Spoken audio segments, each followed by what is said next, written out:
오늘 하나님께서 저희들에게 주신 말씀은 마태복음 7장 1절에서 5절까지의 말씀입니다. 제가 낭독해 올리겠습니다. 비판을 받지 아니하려거든 비판하지 말라.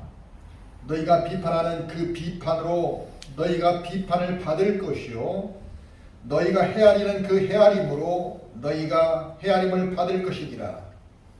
어찌하여 형제의 눈 속에 있는 티는 보고 내 눈 속에 있는 들보는 깨닫지 못하느냐. 보라, 내 눈 속에 들보가 있는데 어찌하여 형제에게 말하기를 나로 내 눈 속에 있는 티를 빼게 하라 하겠느냐. 외식하는 자여, 먼저 내 눈 속에서 들보를 빼어라. 그 후에야 밝히 보고 형제의 눈 속에서 티를 빼리라. 아멘. 사랑의 하나님 아버지, 이 시간에도 부족하고 미련한 종이 아버지의 말씀을 대언코자 합니다. 인간적인 생각들은 모두 다 십자가 뒤에 감춰주시옵고 오직 하나님 말씀만이 선포될 수 있도록 입술을 주장하여 주시옵소서. 감사드리오며 예수님 이름으로 기도합니다. 아멘. 우리가 잘 아는 소크라테스는 자신을 드러내기 좋아하고 남을 비판하는 사람을 향해서 내 자신을 알라고 말했습니다. 이 말은 우리 자신이 얼마나 부족하고 연약하고 아는 것이 없는지를 정확히 알라는 뜻입니다. 우리는 자신에게 무슨 일이 다가오는지 한 치 앞도 알지 못합니다. 내가 세상에 살면서도 왜 탄생했는지 알지 못합니다. 하늘의 무수한 별들이 왜 그렇게 많아야 하는지도 알 수 없습니다. 뿐만 아니라 내가 무엇 때문에 존재하는지 그 이유도 알 수 없습니다. 우리는 이뿐만 아니라 사람에 대해서도 모르는 것이 너무도 많습니다. 그런데도 사람들은 의식 없이 다른 사람들에 대해 비판하기를 좋아합니다. 우리 안에 있는 죄는 바라보지 못하고 다른 사람의 허물에 대해서만 바라보기 때문입니다. 그것은 분명히 형평성이나 공정성을 잃어버린 시각입니다. 왜 그런가 하면 우리 안에 죄성의 창을 통해서 바라보기 때문입니다. 만일 우리가 붉은색 안경을 끼고 세상을 바라보면 붉은 것만 붉게 보이는 것이 아니라 주변 모든 것이 붉게 보일 것입니다. 또 검은색 안경을 쓰고 바라보면 검은 것만 검은색으로 보이는 것이 아니라 다른 모든 것도 검게 보입니다. 마찬가지로 죄성의 눈으로 보면은 그 사람의 허물만 보이는 것이 아니라 다른 영역까지도 나쁘게 보이는 것입니다. 예수님께서는 본문 3절에서 어찌하여 형제의 눈 속에 있는 티는 보고 내 눈 속에 있는 들보는 깨닫지 못하느냐 이렇게 말씀하시고 있습니다. 이 말씀은 타인의 작은 잘못에 대해서는 예리하게 지적하지만은 자기가 갖고 있는 들보와 같이 더 큰 잘못에 대해서는 깨닫지 못하고 있음을 지적하신 것입니다. 여기에서 가장 대표적인 들보와 같은 결함은 어떤 것을 말할까요? 그것은 자신이 가진 죄악을 보지 못하는 영적 무지와 형제에 대하여 사랑이 없는 가혹한 마음이라고 할 수 있습니다. 그렇다면 예수님께서는 어떤 시선으로 인간들을 바라보셨을까요? 예수님께서는 죄인을 바라보실 때 긍휼의 창을 통해 바라보셨습니다. 그래서 주님의 눈에 비친 인간은 죄인으로 보이는 것이 아니라 연약한 존재로 보이셨던 겁니다. 어쩔 수 없이 사랑해 줘야 할 대상으로 보셨던 거죠.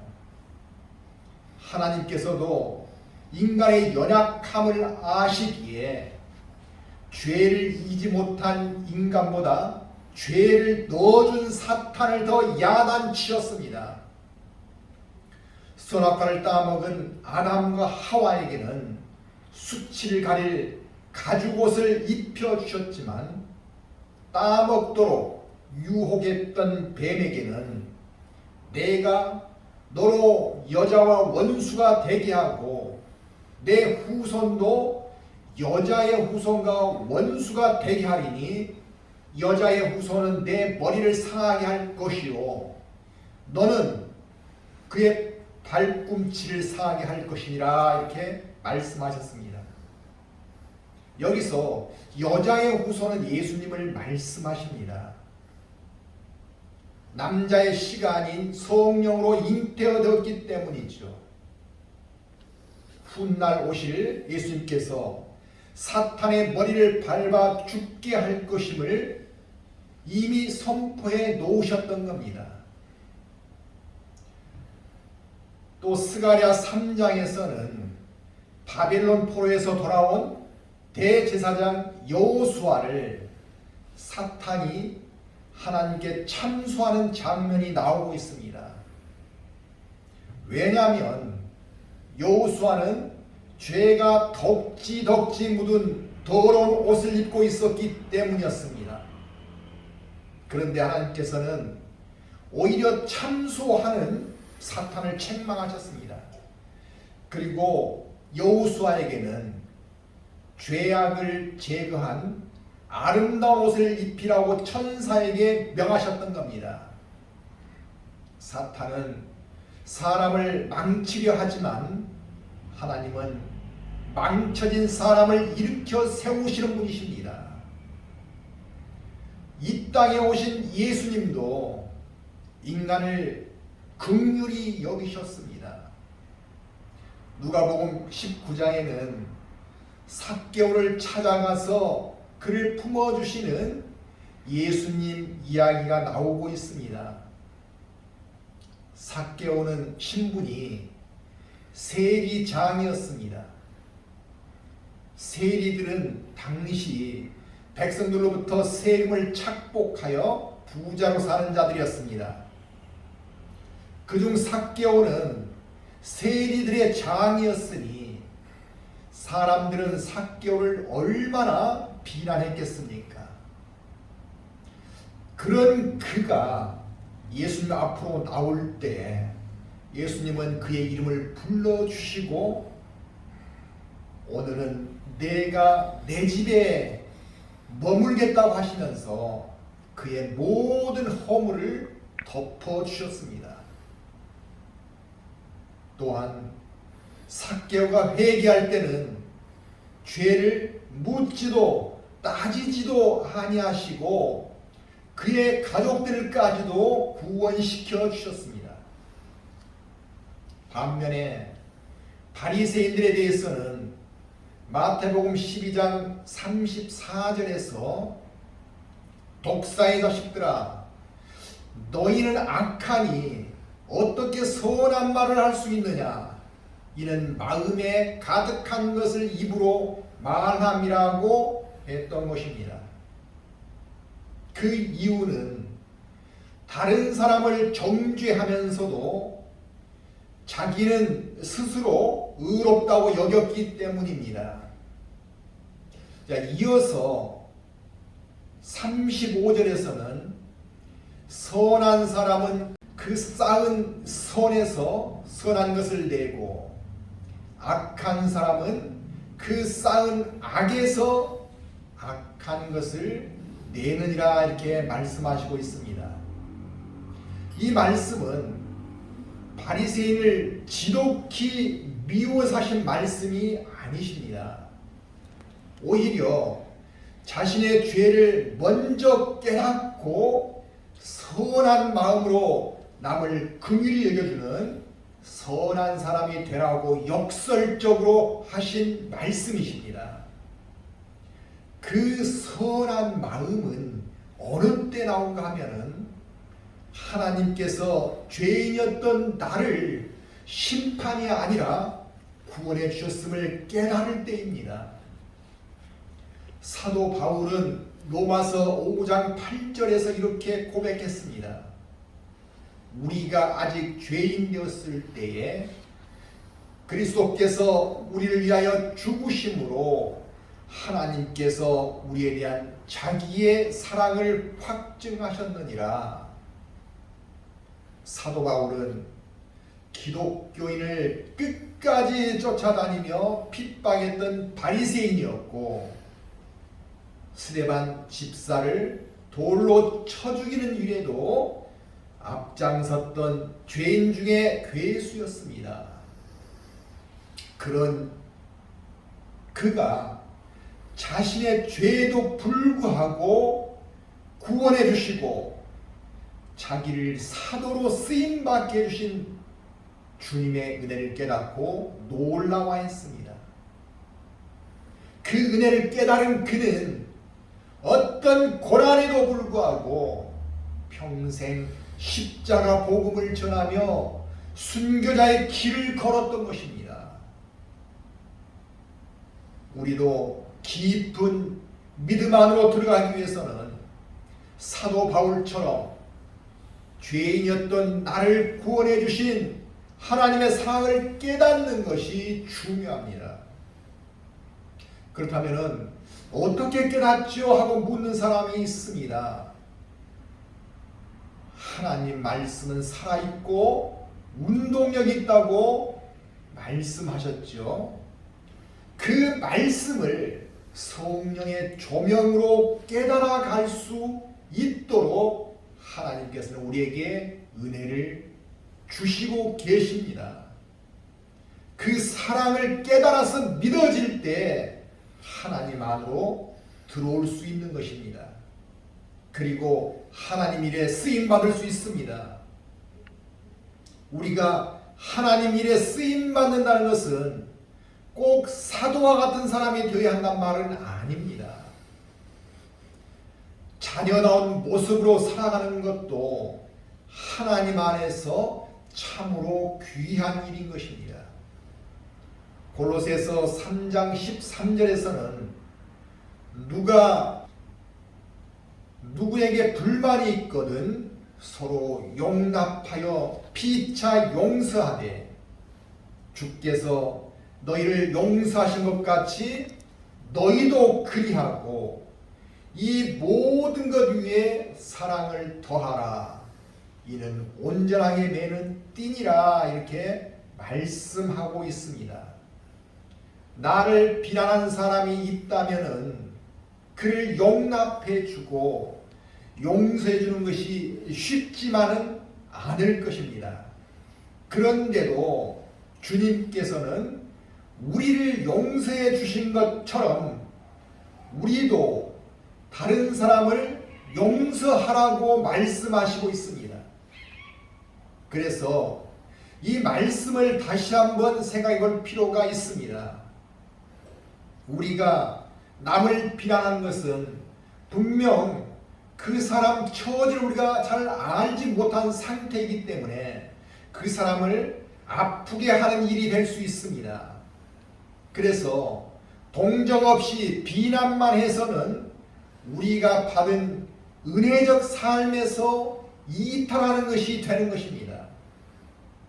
그렇다면 우리가 비난받을 때는 어떻게 할까요? 사실 관계를 이야기하고 상대를 혼내주는 것이 편할 수 있습니다. 그러나 하나님 안에 있기 위해서는 용서하는 마음이 필요합니다. 누군가를 미워하는 마음을 가지고 있다면 하나님의 사랑 안에 거할 수 없기 때문입니다. 그래서 하나님 안에 있는 사람끼리라면 서로 용납하고 피차 용서하라고 말씀하시고 있는 것입니다.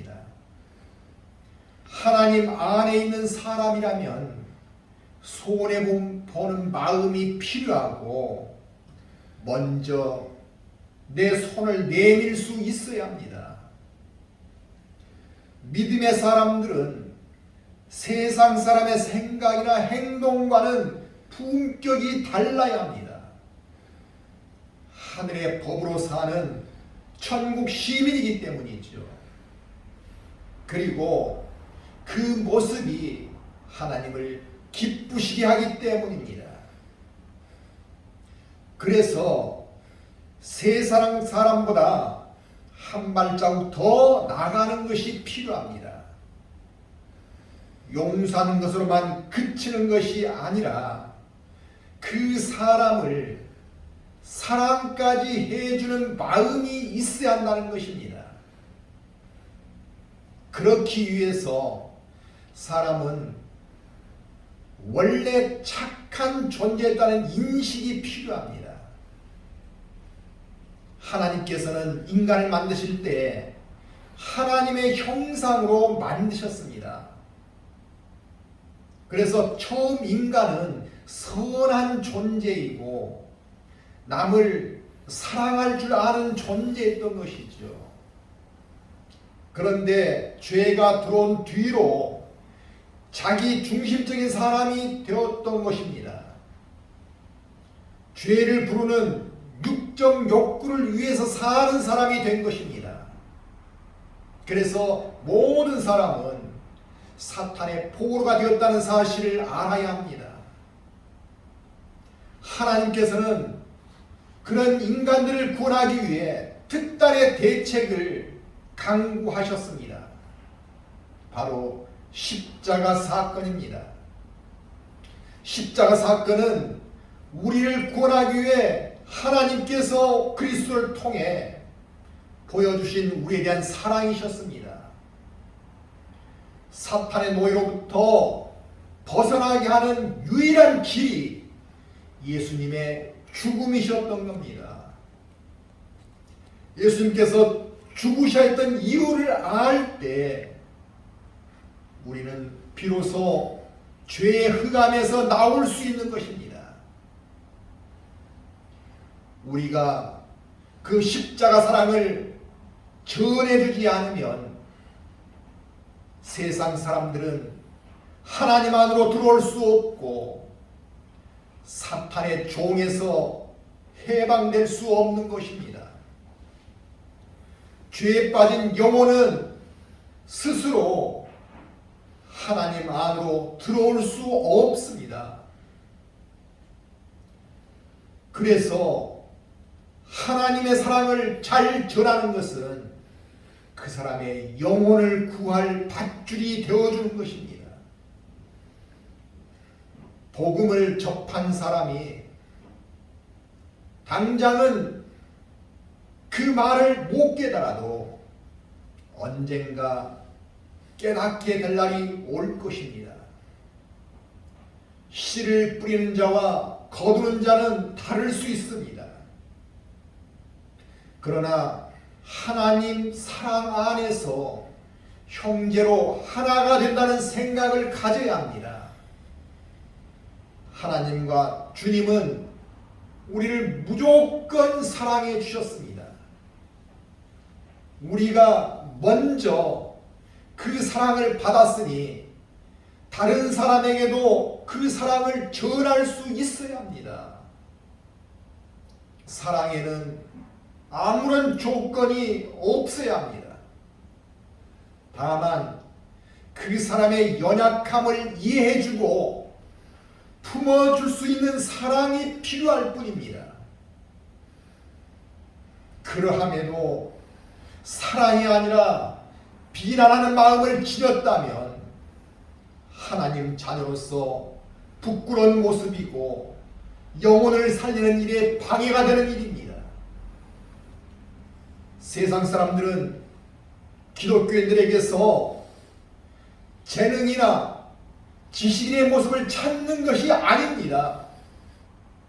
그것은 세상 사람들이 기독교인들보다 훨씬 더 잘할 수 있는 것입니다. 그들이 우리에게서 찾는 것은 우리가 힘든 상황에서도 진실하게 사는 모습을 찾는 것입니다. 우리를 비난해도 함께 비난하는 것이 아니라 묵묵히 참아내고 그런 이들에게도 손을 내밀 수 있는 모습을 보기 원하십니다. 그리고 피차 용납하고 용서받으며 사랑하는 모습을 찾고 있습니다. 세상 사람들은 우리의 그 모습에서 하나님께서 정말 살아계신다는 증거를 내심 기대하고 있는 것입니다. 그들에게 우리 삶을 본받게 하기 위해서는 하나님께 영광 드리는 삶으로 우리가 나갈 수 있어야 합니다. 그렇게 되려면 먼저 할 일이 있습니다. 우리의 허물과 죄를 회개하고 청결한 마음이 될 수 있어야 합니다. 따라서 본문 5절에서는 외식하는 자여 먼저 내 눈에서 들보를 떼어라. 그 후에야 밝히 보고 형제의 눈 속에서 티를 빼리라. 이렇게 말씀하시고 있습니다. 자신의 죄에 대해서는 생각하지도 회개하지도 않고서 타인을 비난한다면 그것은 내로남불하는 위선자가 될 뿐이라는 것입니다. 진정으로 형제를 이끌어주기 위해서는 나의 죄를 먼저 회개하고 형제를 사랑하는 마음을 가지라는 것입니다. 그 진정성 있는 사랑이 사람들의 가슴에 와 닿을 때 비로소 사람들은 내가 전하는 복음을 받아들이게 될 것입니다. 에베소서 4장 29절에서는 무릇 더러운 말은 너희 입 밖에도 내지 말고 오직 덕을 세우는데 소용되는 대로 선한 말을 하여 듣는 자들에게 은혜를 끼치게 하라. 이렇게 말씀하십니다. 여기서 덕을 세우다는 말은 원어적으로 집을 세우다는 오이코도벤이란 단어를 쓰고 있습니다. 이는 교회, 즉 공동체를 건실하게 세워져 갈 수 있도록 도움되는 선한 말을 해야 한다는 뜻입니다. 이를 통해 볼 때 우리가 무심코 하는 말에도 교회를 세워가는 일에 영향을 주게 된다는 것을 알 수 있습니다. 따라서 그리스도의 향기처럼 은혜를 끼칠 수 있는 말을 하는 성도가 되고 세상에 그리스도의 사랑을 나타내는 공동체가 되시기를 바랍니다. 하나님께서 그런 공동체와 함께 해주시고 기뻐해 주실 것입니다. 너희가 전에는 어둠이더니 이제는 주 안에서 빛이라. 빛의 자녀들처럼 행하라는 말씀처럼 착함과 의로움과 진실함으로 빛의 열매를 맺어가는 하나님의 귀한 자녀들이 다 되시기를 주님의 이름으로 축원합니다. 기도하겠습니다. 사랑의 하나님 아버지, 아버지께서는 우리를 구원하시기 위해 독생자까지도 십자가에 내어주시는 사랑을 보이셨음을 다시 깨닫습니다. 그 사랑 안에 들어가는 우리가 될 수 있도록 항상 선한 마음을 채우는 우리 되기를 원합니다. 하지만 우리가 때로는 하나님 안에 있음을 잊은 채 다른 사람을 비난한 말을 서슴없이 할 때도 있음을 회개합니다. 부끄러운 말 한마디가 세상에 본이 되지 못하고 교회를 건실하게 세운 일에도 방해가 된다는 것을 기억하게 하여 주시옵소서. 그리하여 그리스도의 향기처럼 은혜를 끼치는 말을 하는 성도가 되어서 교회 공동체가 아름답게 성장하는 밑거름이 되게 하여 주시옵소서. 감사드리오며 우리를 위해 십자가에서 피 흘려 돌아가신 우리 주 예수 그리스도의 이름으로 기도합니다. 아멘.